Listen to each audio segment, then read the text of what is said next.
Josie. Okay. Josie, sit. Yes. So we are going to work on leash skills in this video so I can show you a little bit of what we've been working on and what she knows. So to start, Josie, heel. Yes. We're working on that. And if she's ever, to get out of position, I will simply ask her to heel again. Yes.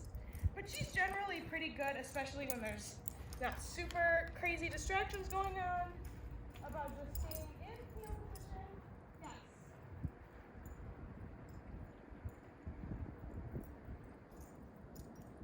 And you'll probably see in the video, whenever she does, yes, begin to hit the end of the leash, she corrects herself and comes back in. Yes. And she does sit when you stop. Okay. No, that doesn't mean you get the cookie in my hand, you dork. Josie. You can also just use your hand instead of saying the word, yes. And I would especially recommend using the hand in more high distraction environments where she may be less able to do what you're asking her to do. I would use the hand signal instead, yes.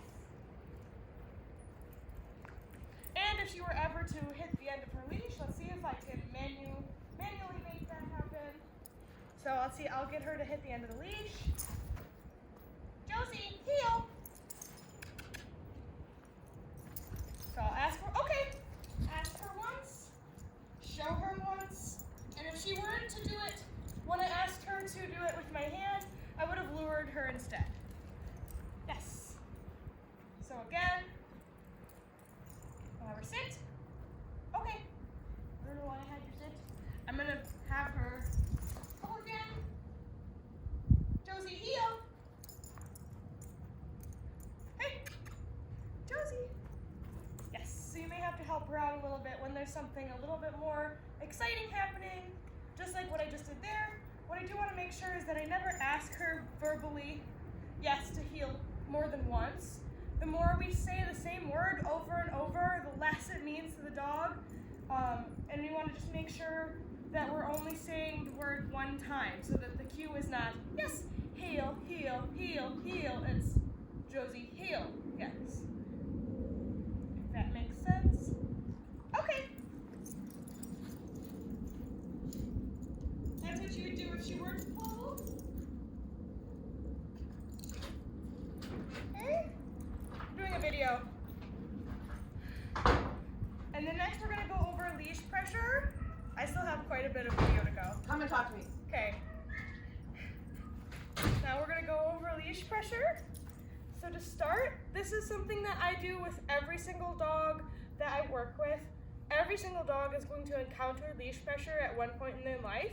It's important to me that they know what to do with that information. I'm not ever going to use leash pressure as some kind of correction or anything like that, but I am going to use it as a communication tool. So what I want it to mean is that whenever there is pressure on the leash, I want you to give in to it. To start, we're going to just get her attention with a cookie. I'm going to show her that I have the cookie. She's going to be looking at it. I'm going to put leash pressure on very gently, just directly to the side of her. Yes. And the second that she even moves her feet, I'm going to mark a reward. So again, I've got her attention. And I want to make sure that this is perfectly parallel, yes, to the ground. And not at all upwards or downwards. We don't want her thinking that we want her to jump up or to lay down.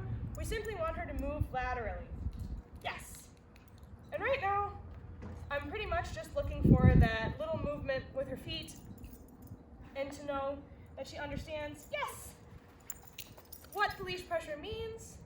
And eventually, yes, I should be able to really move her around and even do something like, let's see if we can get her done,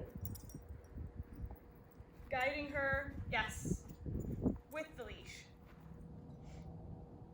And you can see she doesn't find this stressful or anything because she's been taught that, yes, when the pressure goes on, you give in. And the more that we practice this, the more that you're going to see in real life when she hits the end of that leash, she's going to hit it softer, and she's going to turn around to you and think, where's my cookie now? I just felt the leash pressure, instead of just continuously pushing through. So say you were on a walk and she were to hit the end of the leash and she were to be pulling, the second that she whips her head around in any manner, say even it's just her ear, if she's particularly fixated, I'm going to mark and reward backwards to encourage her to give into that pressure more.